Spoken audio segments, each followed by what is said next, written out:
Hey YouTube, so today's Tuesday. I'm over here at the '07 Prix storage, but I'm actually over here to work on the '06 today.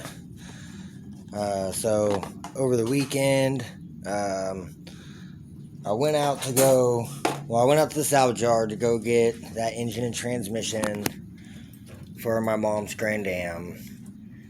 And since last weekend, somebody's already had went out there and tore the top end off, chopped up the harness, just tore the engine up. Alright, y'all, so I made it to the car, and the intake's gone, and the harness is cut. So it's pretty much junk to me now. Sucks.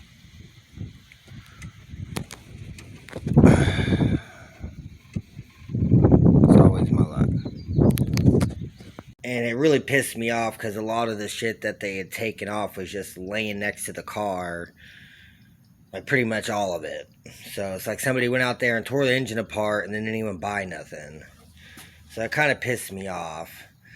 But I was going to go ahead and pull the engine and trans anyways and just buy some gaskets. And, I figured might as well change some of the gaskets before it goes in her car anyways.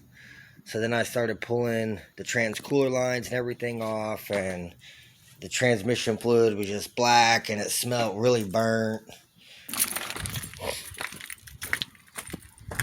Trans fluid was pretty dark, smells burnt. It's gonna need a lot of gaskets. And then with the engine torn apart, I just don't think it's worth it, so I'm gonna pass. And so I just talked it over with my mom, and she said if I didn't think that it was, good, that she didn't want it. So she's pretty much just wanting to buy another car now. But I told her I would keep looking around. So I walked around the whole rest of the salvage yard. They didn't have any other wrecked cars with the 3.4 V6 in it. And so I didn't know if they had good motor and trans or what. So I ended up not buying anything. So I started looking around on Facebook Marketplace, and I found a whole nother Grand Am in Kansas. It was just over 2 hours away. So I messaged that guy, and he said the car ran and drove and everything, but it needed a fuel pump and maybe a water pump. And I was like, all right, cool. So I had another fuel pump, so I loaded up a tank with a pump, loaded up all the tools. I didn't have a water pump because I sold it. So I was like, fuck it, if I end up needing a water pump, I'll just go buy one. They're like $30. And so I get out there, go to look at the car. The fuel pump was working. It was just, I cranked it over, and it just started dumping rusty water shit out of the exhaust.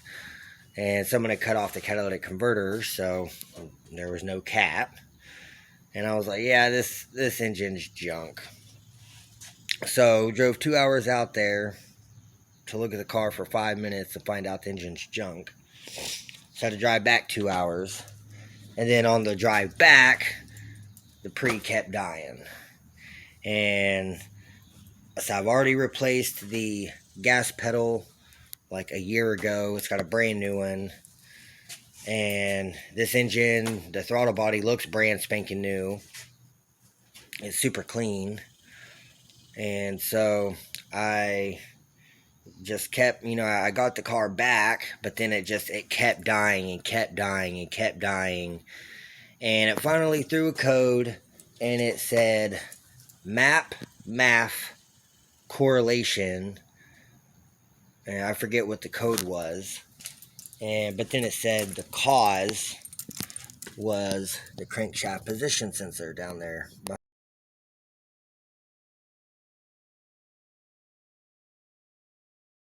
behind the crank pulley. So I went over to O'Reilly's. I got this lifetime warranty standard. It's the part number PC30. It was like $45. And yeah, there's a sensor, brand new one. So I have got the jack out. It's sitting under the subframe, but it's not jacked up. I got the center cap off and loosened all the lug nuts. So now I'm about to jack this thing up and get the wheel off. And then I've got to get out the pulley puller. And so that way I can pull that crank pulley off. And then once the crank pulley's off, the sensor is just like two 13mm bolts. And then I can get that swapped out and throw it back together and see if she runs any better. So also, while I have the pulley off, I'm just going to inspect it and make sure it looks good and doesn't look like there's any issues or anything. It's not cracked or dry rotted. And if it is, I have a couple more in here somewhere. They might be over in the other storage. I'll just have to go look. But for now, I'm going to go ahead and get this thing jacked up and get this wheel off. And then I give you guys another update once I start working on this, getting the crank pulley off. Alright, y'all, so I've now got the wheel off, and I'm about to start working on the crank pulley. So, I don't know if you guys are ever trying to do this. So this is a 24mm socket. It goes over the crank bolt. And these are kind of a pain in the ass to break free. So what I normally do is I'll get my breaker bar like this and get that on the crank bolt, and then I just go bump the starter like I'm going to start it, and it'll automatically loosen that bolt. So I'm going to go bump the starter.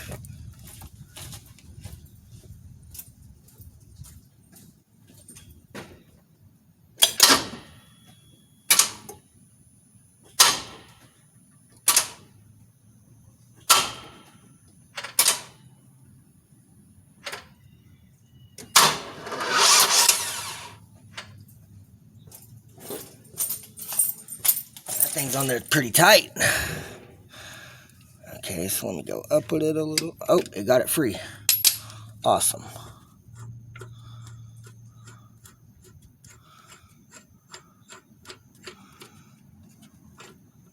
Sweet, there it is. So now crank pulley is off. There we go. So most of the time that thing will just crank all the way over. Most of the time whenever I do that, it'll just start the car and it'll run that out for me. But that works. I got it out. That's all that matters. So now I gotta go ahead and use the belt tool and pull the belt off. And then I've got my Harbor Freight pulley puller kit. It's like $25 at Harbor Freight. And what I do is, for these bolts that go through, there's 3 holes on your crank pulley. And so normally they have another adapter kit with these bolts that go in and thread into those holes. And they want like another $20 just for the little bolt set. And so what I do is I just take this little socket, I put that socket in there, so that way whenever I'm running this down, this goes, so okay, this piece goes on here like so, and then you put all your bolts through into those holes, and then once that's all set up, then you use this center piece, and this threads in through the center like so. So then, if you don't put anything in there, then it won't hit anything and it won't pull the pulley off. So I use that socket so that this nice little pointed edge rides right in the middle of that socket. And then the socket is just pushing up against the crank, but it doesn't do any damage to the crank. And this is how I pull all of my crank pulleys off these 3800s. It works on NA and supercharged. So yeah, that's just how I do it. And yeah, so now all I gotta do is I just gotta get this plopped up here in place and get these 3 bolts with the washers put in, and then run that down to the middle till it's tight. And then I use a ratchet and just slowly pop it off. So I'm gonna go ahead and get all this set up and pull that belt off, and then I'll give you guys another update. Alright, y'all, so I've got the puller attached. So this one is a 14 millimeter, and I just used my little impact to snag it down. And then the 3 small bolts here are 11 millimeter, and so you just kind of get those snug down in there to where they're all about even. And then once they're all about even, then you just run this down lightly. And then once it grabs, you just want to make sure that they're all even. And it looks like my bottom one needs to go in just a little bit more. So I'm going to loosen that back. And run that bottom bolt in just a little bit more. So they're all even.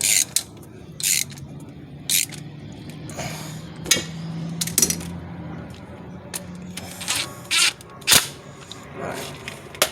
And then now that that's even, I'll use my ratchet to 14 and just turn.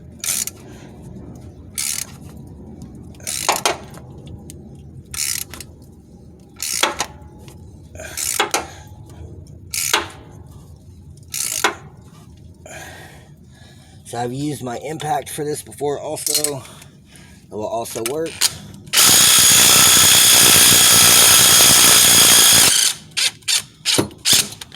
And there it is.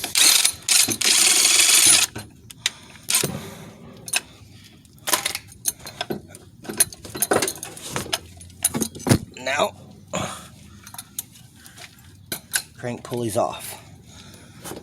And in there is a crank sensor. So now all you gotta do is there's this plastic cover. So you just pop this plastic cover off. So one.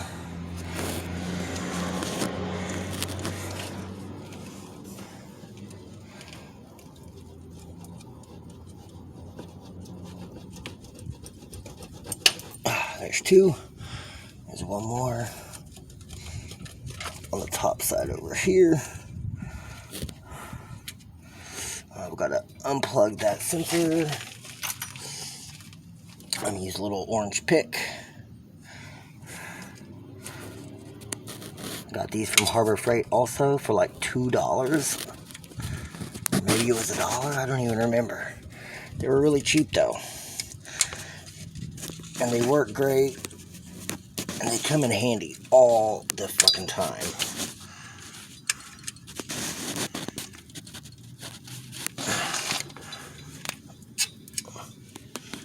Alright. Sweet. So now the plug is unplugged. So now I just got to get that last plastic piece off.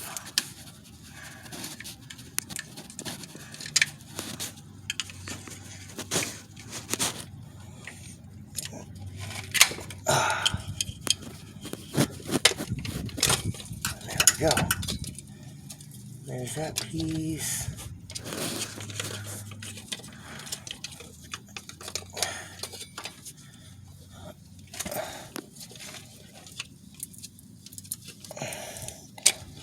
There we go. And that's that.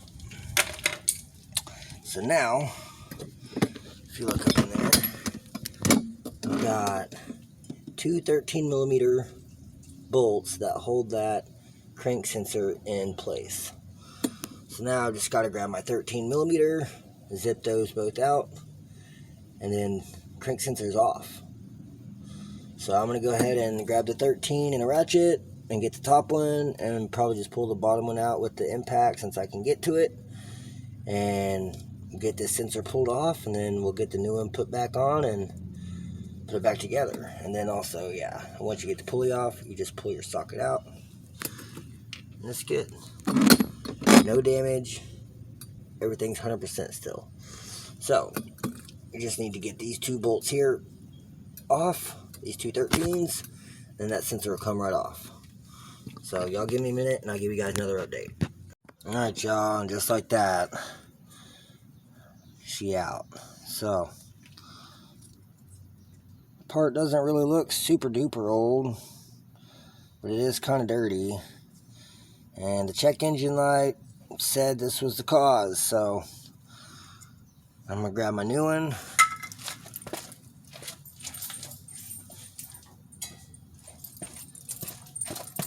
This one doesn't have any markings on it like the old one.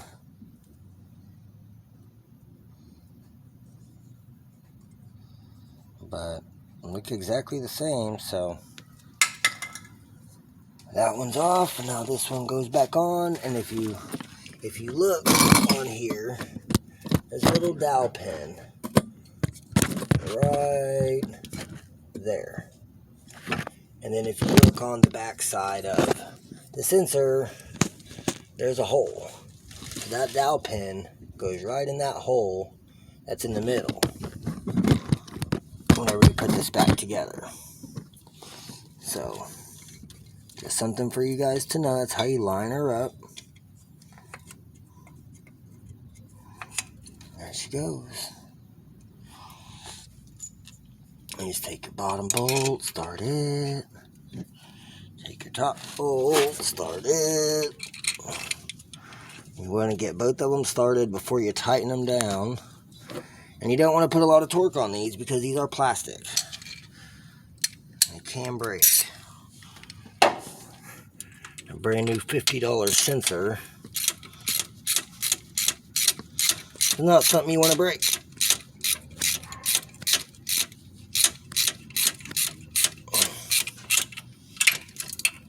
So that one's snugged. So I'll snug down this one. Oop.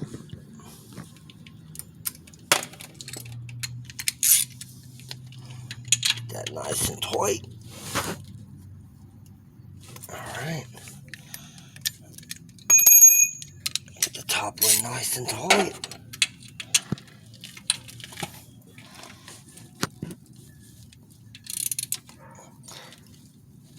Alright. There we go. Now, once that's all back on, now you just got to pop this back on. So, you've got this hole here. If you look right there, there's another one of those bolts with the little stud sticking off of it. It looks just like the two that go on the crank sensor.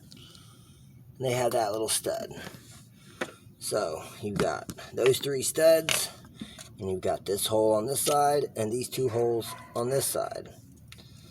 So, all those are just gonna, those little studs are gonna go right in these holes on this plastic piece, and they just clip into place.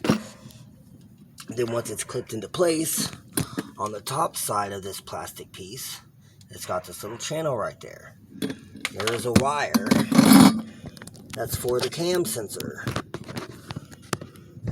You can see it's right there. That little wire clicks in to this groove. Oh, right here. So that it just kind of holds the wire back so it doesn't get ripped off by the belt or the crank pulley. So it's kind of important that you at least kind of half-ass get it back in there. At least if it's just behind this wall, it shields it from the crank pulley. So just something to think about if you guys are having to do this. So I'm going to go ahead and get this plastic piece back on and plug my crank sensor back in. And then I'm going to inspect this crank pulley. So y'all give me a few minutes and I'll give you guys another update once this is all back together. Alright y'all, so that just took a couple minutes. But you can see, that goes on there, and those two, that one there, that one there. Got my sensor plugged back in, and then you can see the wire, it tucks right into that little groove right there, and it just runs right behind that plate. And that keeps it protected. So, that's how she needs to go on. And also notice I did not have to drop the subframe at all. It is a kind of a tight fit to get all this lined up in there and to get all those bolts there tightened down into your pulley. But I got it. You can do it. So, just something to learn from. But yeah, so now that I've got that all back together, it's pretty much ready for this pulley to go back on. So what I'm going to do is I'm going to find my 11 right here. I'm going to undo these.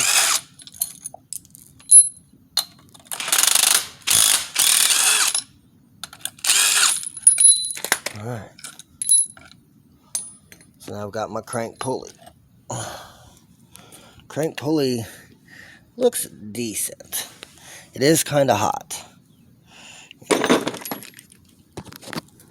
Let me go over here into the shade.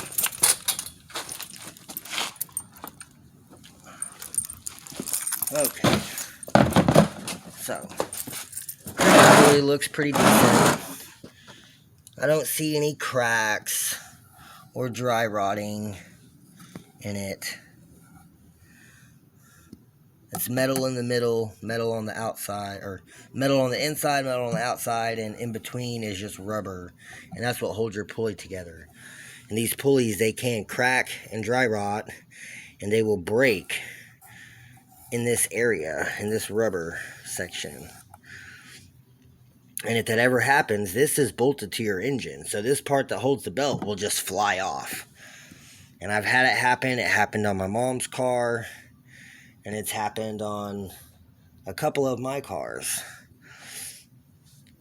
And sometimes whenever these start to go bad, they can make a knocking noise. And you might think the motor's knocking. So there's a lot of things that could go wrong with these. But this one looks to be in really good condition still. So I think I'm just going to send it with this one. It wasn't making any noise or anything with the old sensor. So I'm just going to probably just spray it down with some brake clean and clean it up a little bit. And then all you got to do is just line up your crank key with the slot in the pulley. And it only goes on one way. And you just kind of stick it in there, put the crank bolt in, and tighten her down. And that's pretty much it. And then put the belt back on and I'm done. So I'm going to go ahead and get this cleaned up, and then I'll give you guys another update right before I'm bolting it back on. So, y'all stay tuned. Alright guys, so I got my crank pulley set back up on there. Got my crank bolt. I put some RTV on it. You're supposed to buy a new bolt, but I didn't. I'm just going to use my impact with the 24mm.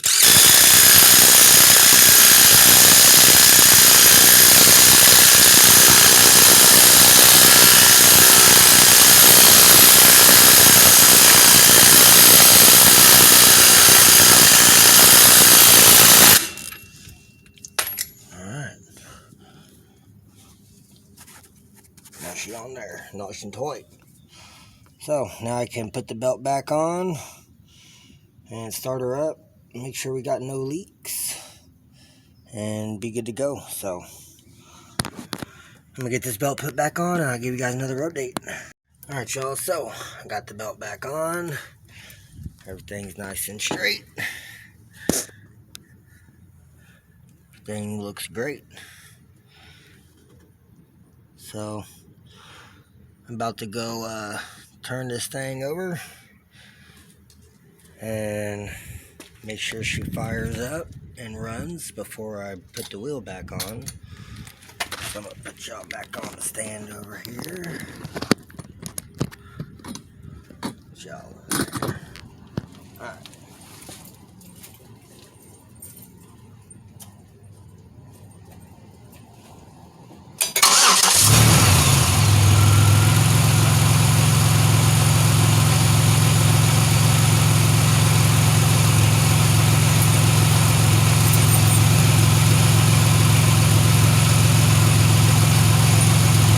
Not seeing any oil leaks or nothing, so it's running. That's a good sign. Means it's not hitting nowhere, binding. It means the pulley's seated all the way. So,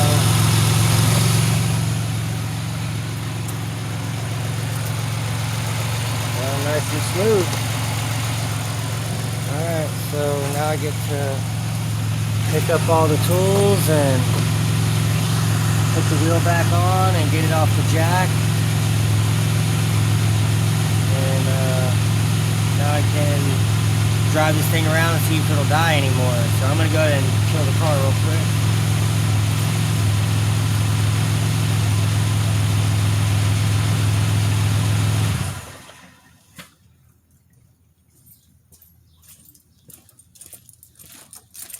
And there we go. And that didn't take very long, like maybe 20 minutes. And I mean, it's like a $20–$25 pulley puller kit from Harbor Freight. And then, I mean, this is just a random ass socket. This is a 7/16, like some weird 12 tooth socket. I don't know. It's like some weird spline socket. But yeah, it was just some random socket and it just fits in there and it works. And yeah, I mean, as long as you have the right tools, even the wrong tools, as long as it works, it works. But yeah, this is how you do your crank pulley and crank sensor swap. So I'm gonna get all this stuff picked up and get the wheel put back on, and then I'll give you guys another update. Alright y'all, so got the wheel back on, tightened down the lug nuts with the 4-way, got them nice and snugged, got it off the jack. So this thing is going pretty good. I hope this fixes the dying problem, and I hope I don't have any more issues with it. Also, I don't think I mentioned, but on last Friday, I went and got an alignment on this thing, and the passenger front tire was bald as fuck, so I had to buy a new tire.